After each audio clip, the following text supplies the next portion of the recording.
Now, Coble to Nabarro-Haring creep, again it is 150.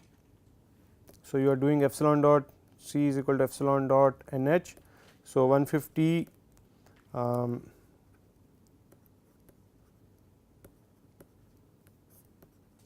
kT into B by D into B to sigma by G is equal to 12 dl Gb over kT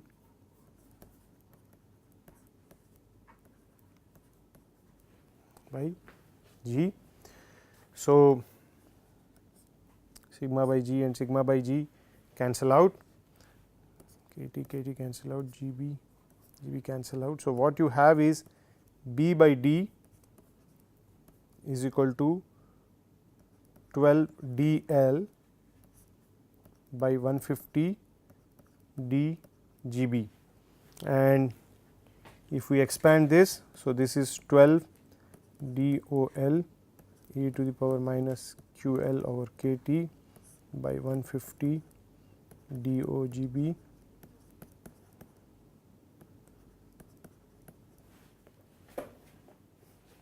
So, therefore, D over B is equal to 150 by 12 into dOGB by dOL into e to the power QL minus QGB over kT.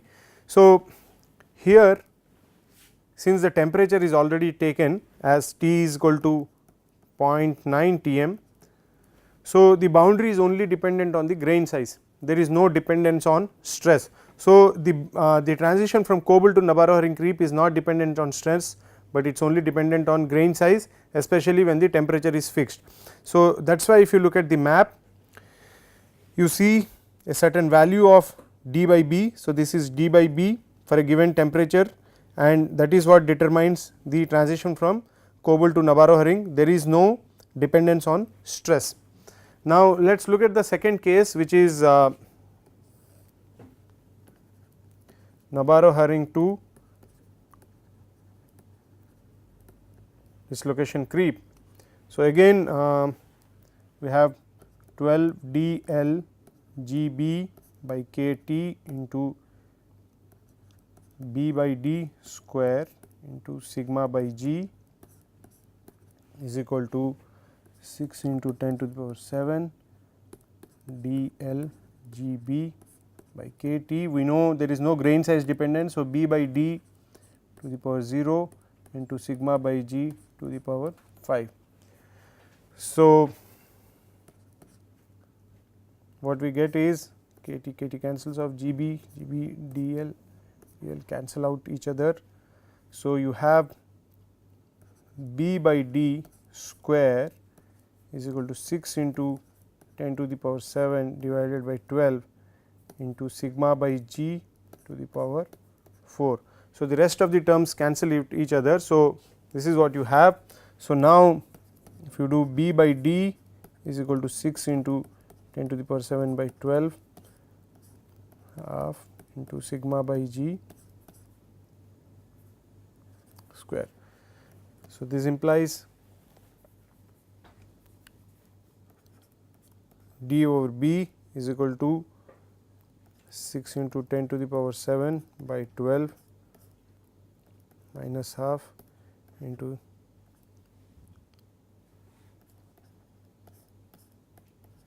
sigma by G minus 2. Now, if you look at the map, they have plotted it on log scale. So, if you take log D over B, so what we will have is log of minus half log of 6 into 10 to the power 7 by 12 minus 2 log sigma by G. So, this is going to be your x, this is going to be your y. So, if you see it is a minus bx kind of line. So, you have a negative slope. So, the d by b is dependent on the stress that is used, and so you have a straight line, equation of a straight line with a negative slope. So, if you see So, if you look at the map, that is what it is. So, Nabarro-Herring creep to climb. So, if you see there is a straight line, it is the transition is a straight line with a negative slope. So, so that is how you can determine the bounds for Nabarro-Herring creep and Koebel. So, this is the concept behind the generation or development of deformation mechanism maps. So, you can use this way, you can use this approach to create maps of any material that you want. Of course, you need to have the details of the microstructure and the applied stress and temperature etc., for creating these maps. So, that brings me to the end on the portion on deformation mechanism maps. So, now we will quickly go through some tutorials. The objective is to solve some problems related to the portions on creep mechanisms.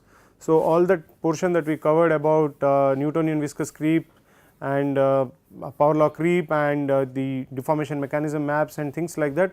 So, we are basically going to solve a few problems to develop our concepts further.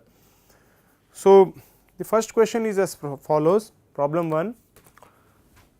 So, I will be in the next slide I will be showing you creep data. So, I will give you data of temperature, stress, applied stress and strain rate of deformation, and the goal of this is to determine, in this problem you have to determine the stress exponent n using the data given in the table, and you also have to determine the activation energy of deformation. And the question that you also have to answer is this activation energy, the approach that we are using, will that yield as apparent activation energy or true activation energy. So, that is the purpose of this work, of this question. So, the table contains data, the creep data. So, tests were carried out, creep tests were carried out at 3 different temperatures, 350 degree centigrade, 400 degree centigrade and 450 degree centigrade, and the stresses that were used were varied from 10, 50 and 100. So, 3 different temperatures and 3 different applied stresses, and the creep strain rate, basically the minimum creep rate or the steady state creep rate, that data is also given in this table. So, the question is, how do you find out stress exponent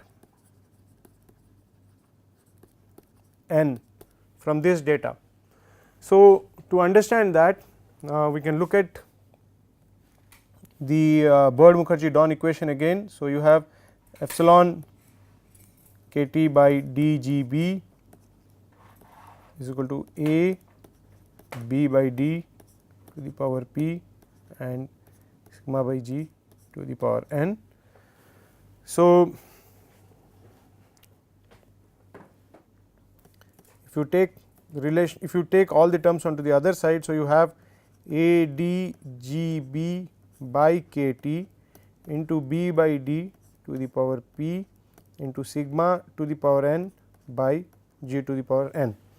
Now, for a given temperature, so say if temperature is 350 degree centigrade, D, which is, we do not know the activation energy, we do not know whether it is grain boundary diffusion controlled or lattice diffusion controlled, but what we know is D is going to be some D naught into e to the power minus q over kT, and for a given temperature this is going to be constant. Okay. And we also know G is a function of temperature, and for a given temperature G is also a constant. The microstructure D, the grain size D is a constant at that temperature, and of course, we are assuming that there is no grain growth happening or grain size change happening during the tests carried out at that temperature. Typically, if you remember, we said that your grain size should be stabilized at a temperature higher than the test temperature. So, assuming that, so D is also a constant. So, there are only 2 variables here, epsilon dot and sigma.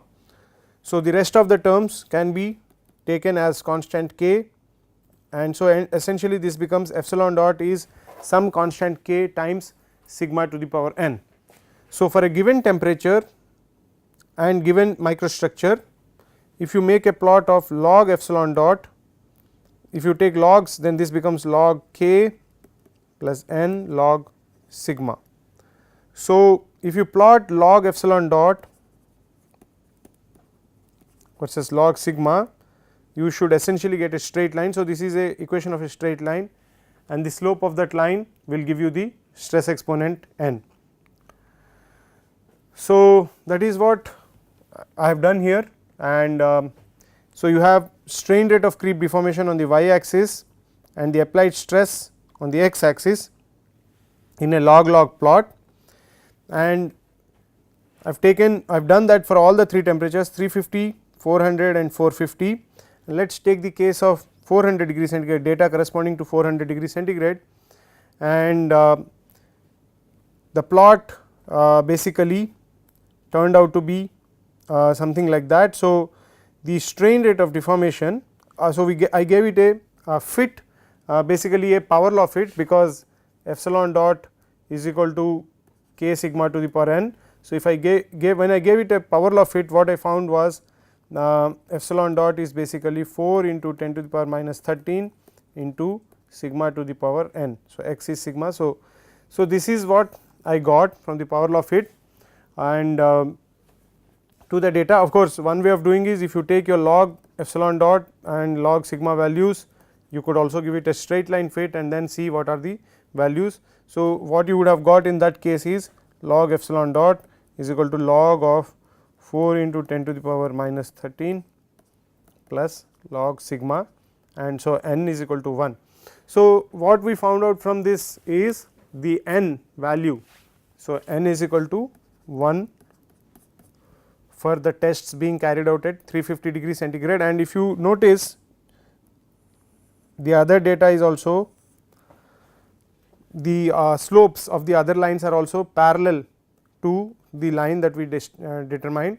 So, the slope is more or less the same in the other cases also, and if you carry out this exercise on your own, you will notice that n is equal to 1 for the other 2 temperatures also. So, n is equal to 1 at 350, n is equal to 1 at 400 and n is equal to 1 at 450 degree centigrade. So, the stress exponent is 1 for the temperatures and the stresses that were used for this case.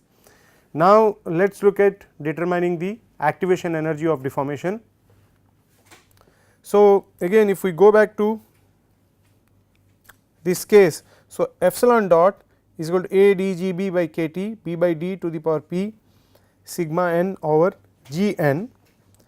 Now,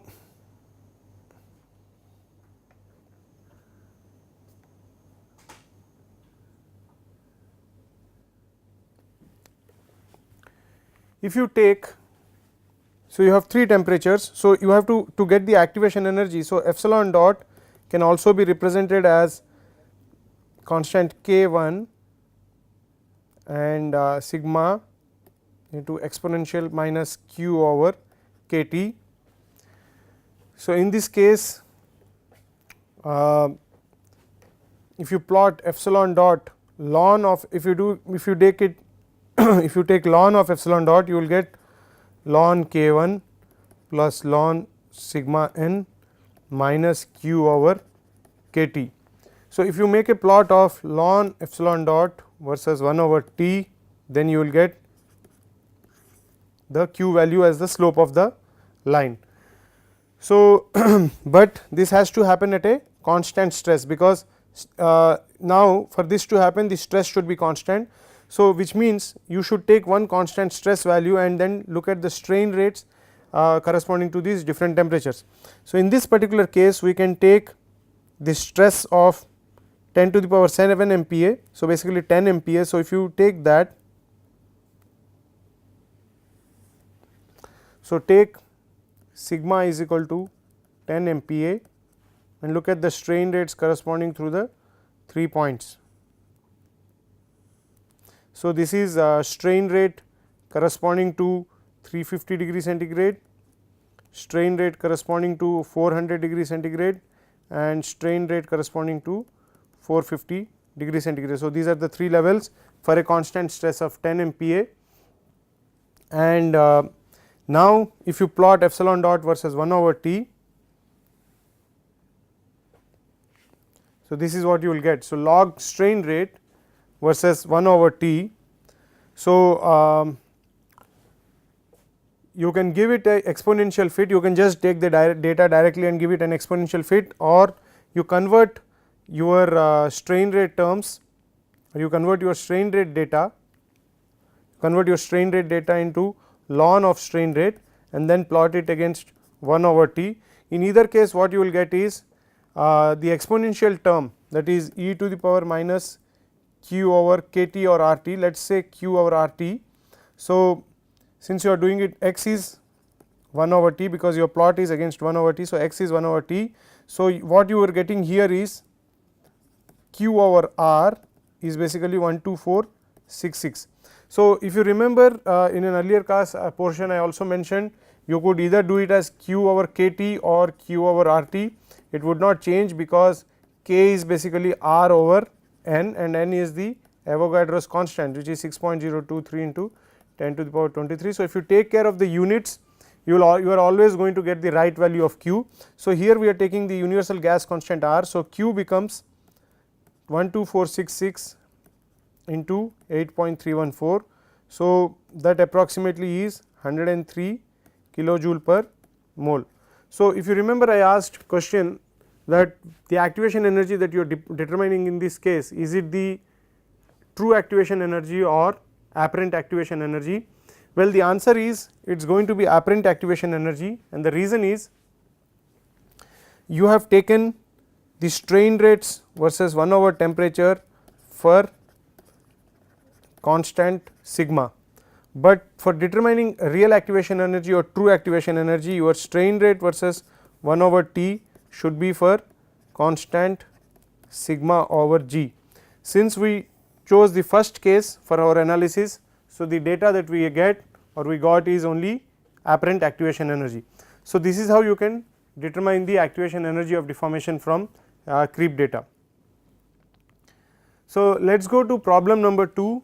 So, if you remember, we said in certain cases you can have n greater than 7, although it is not power law breakdown, and n greater than 7 can happen if you are studying metal matrix composites, and for metal matrix composites you have to introduce a threshold stress term to rationalize the data and to get stress exponent values close to 5 as is expected for a power law creep behavior. So, here in this particular problem I am giving you the applied stress versus creep strain rate data for an aluminum metal matrix composite, and the composite is basically aluminum reinforced with a dispersion of silicon carbide particles. Now, the first question that I have for you is, do you think this data needs to be corrected for a threshold stress? And the second question is, if yes, what is the value of the threshold stress? So, there are two portions. The first portion is you have to tell me whether this data needs to be corrected for threshold stress.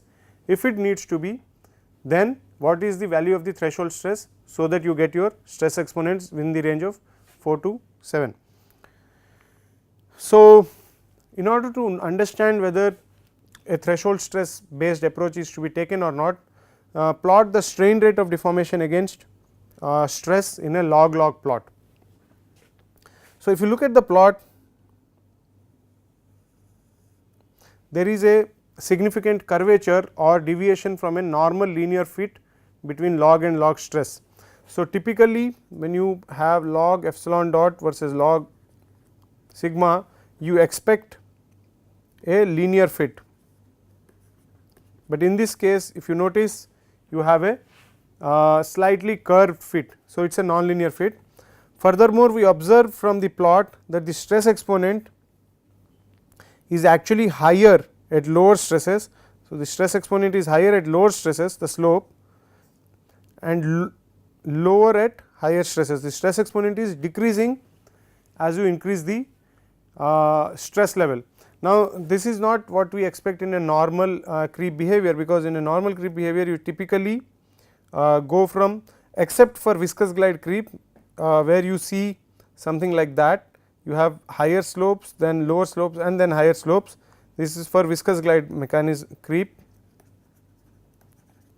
Otherwise, you generally observe something like that.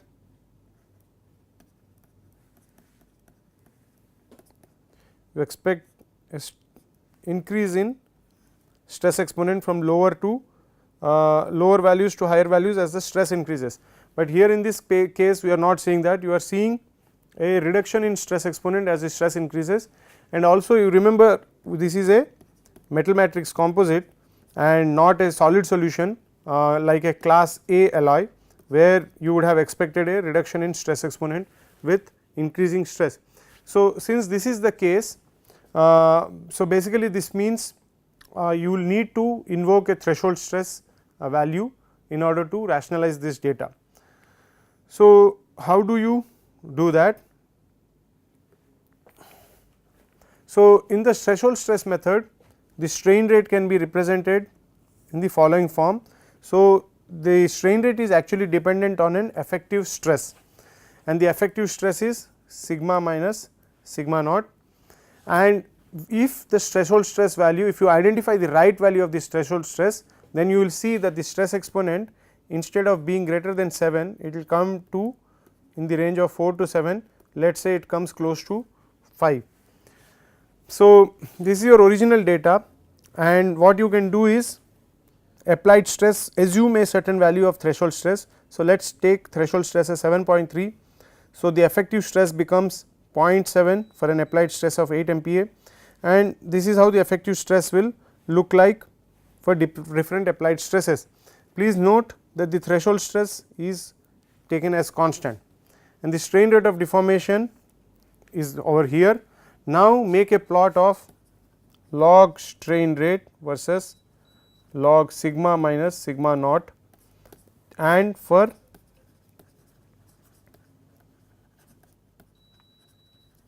different values of sigma naught. So, here we said sigma naught is 7.3, but you could have other values of sigma naught, and then carry out this, make these plots after taking different values of sigma naught.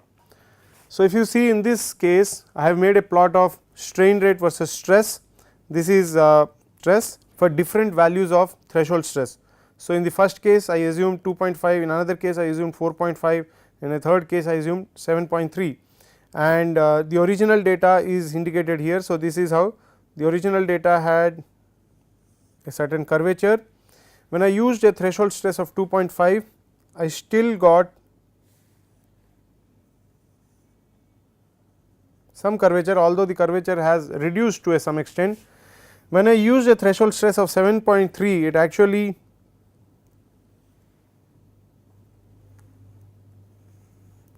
went from being convex to concave as the stress increased, and what I found out that only at a threshold stress value of 4.5 we get a very good linear fit, that means with a high confidence, and also the stress exponent value came close to 5.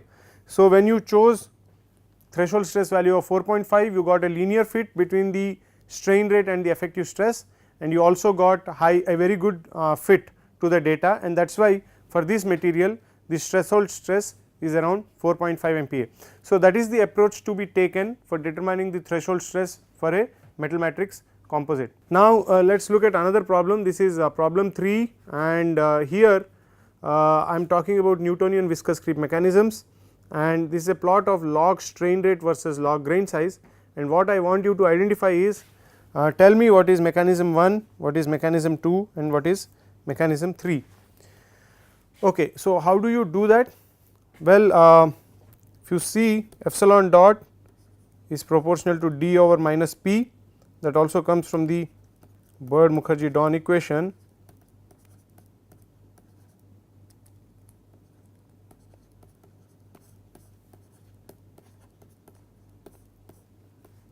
Since this is Newtonian viscous creep, so this is n is equal to 1. So, if you make a plot of epsilon dot versus grain size, so it actually is epsilon dot versus d to the power minus p. So, epsilon dot versus log epsilon dot. So, let us say epsilon dot is some constant d to the power minus p. So, log epsilon dot will will be log k minus p log d. Now, let us see, let us look at case 3. So, case 3 says log epsilon dot is equal to a constant. So, if you see log epsilon dot is basically a constant, it does not depend on the grain size. So, that could only happen if p is equal to 0. If p is equal to 0, then log epsilon dot will turn out to be log k, which means it is a constant. So, in what case will you expect p is equal to 0? Well, p is equal to 0 only for Harper-Don creep under Newtonian viscous creep mechanism. So, Harper-Don creep has p is equal to 0, that is why 3 is Harper-Don creep. Now, you have only 2 more Newtonian viscous creep mechanisms, Nabarro-Hering and Coble. So, now let us look at the data here. So, between 1 and 2, the higher slope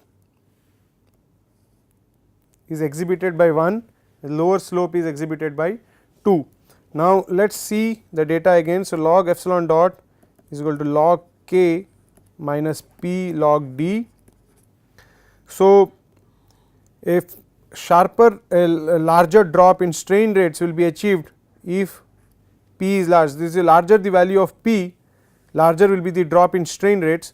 So, for Newtonian viscous creep mechanisms, we know p can be 2 or p can be 3 or p is equal to 0. We already found p is equal to 0. So, we found that it is Harper-Don creep.